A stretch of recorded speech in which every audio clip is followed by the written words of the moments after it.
विनम्र हो गया और पुनः कन्या ने पूछा, बोल राजन, मेरे दूसरे प्रश्न के उत्तर तू संतुष्ट है? हाँ कन्या। पुनः राजा ने विचार किया, कन्या ने मेरे 2 प्रश्न का उत्तर दे दिया है, अब अगर तीसरा नहीं भी दे पाए मैं इसको बंदी नहीं बनाऊंगा। अब क्या था? पुनः कन्या ने पूछा, बोल राजन, तुम्हारा तीसरा प्रश्न क्या है? राजा भाई विनम्र, पहले कड़क था, फिर डपट के बोलता था। जब उत्तर मिल गया, नॉर्मल हो गया, धीरे स्थायी हो गया। राजा ने कहा, हाँ कन्या, माता जी कब हंसती है, यानी माता जी कब हंसती, शक्ति कब हंसती है? तो कन्या ने उत्तर दिया, जब किसी परिवार में भाई भाई के बंटवारे में, जब भाई भाई बंटवारे के लिए लड़ते हैं, घर द्वार के लिए, खेती बाड़ी के लिए, सामान के लिए लड़ते हैं, और उसका फरियोता कराने के लिए कोई तीसरा आदमी आके फरियाद देता है, वही माता जी जगदम्बा हंस पड़ती है। एक भाई भाई का हित नहीं, वो तीसरे का हित क्या होगा? होता जब पटदारी वाला बात आता, देखते होंगे, मतलब कई बार पंचायत होता, लेकिन खेत जल्दी फरियाता नहीं है। वही कन्या ने कहा, जब आपस में भाई भाई अपने खेती जमीन के लिए भाई पटदारी में लड़ते हैं, झगड़ते हैं, उसके तत्पश्चात तब जाकर के सही माता जी हंसती हैं, टास करती हैं। जब एक भाई होकर के भाई का हित नहीं हो रहा, फिर दूसरे का क्या हित होगा? माता टास करती। बोल राजन, मेरे तीसरे प्रश्न के उत्तर से संतुष्ट है? राजा बोला, हाँ सही है। मैं जब भी भाई भाई का बंटवारा नहीं होता, बहुत कम ही घर में होता है, अपने घर परिवार में नाप जो करके रख लेते, कोई तीसरा नहीं जाता है। और बाकी घर में लगभग हर जगह होता है, कहीं न कहीं 3-5 एक शहर या हर जगह होता है कि मनैया कौन पकाते, कई बार लड़ाई झगड़ा होगा तब जाकर बांट पकड़ने लगेगा। राजा ने कहा, हाँ कन्या। पूरे राजा ने विचार किया, कन्या ने मेरे 3 प्रश्न का उत्तर दे दिया, यदि चौथा नहीं दे पाएगी तो मैं इसको बंदी नहीं बनाऊंगा। कन्या ने पुनः पूछा, बोल राजन, तुम्हारा चौथा प्रश्न क्या है? राजा बड़े विनम्र भाव से कहा, हाँ कन्या, यही माता जी क्या खाती हैं, यानी जगदम्बा क्या खाती हैं? माता जी दाल तरकारी नहीं खाती हैं, जगदम्बा क्या खाती हैं? तब जाकर के कन्या ने कहा, अहंकार ही जगदम्बा का भोजन है, इसलिए मानो कभी अहंकार नहीं करना चाहिए। यदि किसी को घमंड हो जाए, घर द्वार खेती बाड़ी बाल गोपाल अपने रंग रूप का घमंड हो जाए, घमंड कैसे चूर हो जाएगा पता नहीं चल पाएगा। किसी को अपने रंग रूप का घमंड हो जाए, कोई बीमारी लग जाए, पूरा शरीर का रंग रूप खत्म हो जाएगा। धन का बीमार हो जाए तो घर में कोई पुत जन्म जाए तो खेत बाड़ी बेच सब कुछ अलग बेकार कहते हैं। यदि किसी चीज का घमंड हो जाए, उसको उसे घमंड जगदम्बा का भोजन। बोल राजन, मेरे चौथे प्रश्न के उत्तर तो संतुष्ट है?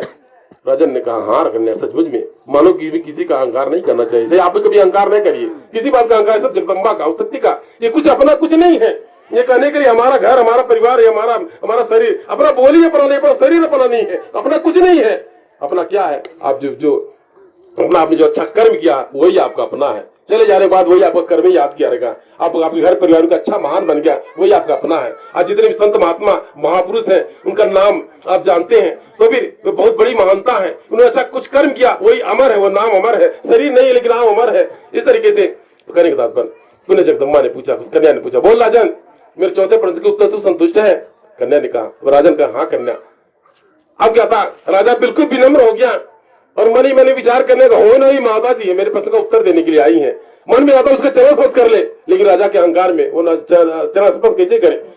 अब क्या था? कन्या ने पूछा, बोल राजन, तुम्हारा चौथा पांचवा प्रश्न कौन सा है?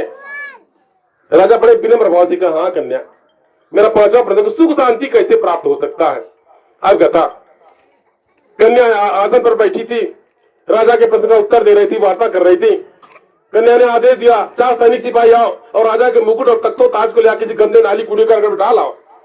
कन्या ने आदेश दिया कि राजा के सिंहासन को और मुकुट को ले किसी गंदे नाली कूड़े करकट में डाल आए। राजा पसीना पसीना हो गया, घबरा गया। अगर मेरा तख्तो ताज नहीं रहेगा, सिंहासन नहीं, मैं राजा कहाँ रहूंगा? पसीना पसीना घबरा गया, उसको भय हो गया। ये कन्या, ये तो महारानी है, मुझको हुक्म चला रही है, आज जो आदेश देती कि मुझको मानना पड़ेगा, पालन करना पड़ेगा। राजा पसीना पसीना हो गया, कहना जो ठहाका लगाया, टास किया। बस राजन, अगर जीवन में सुख शांति चाहता, संतोष करना सीख। गोधन गजधन बाप धन और तन धन धान, जब आवे संतोष धन सब धन। आपको संतोष करने का, संतोष का मतलब कर्म भी हो जाइए।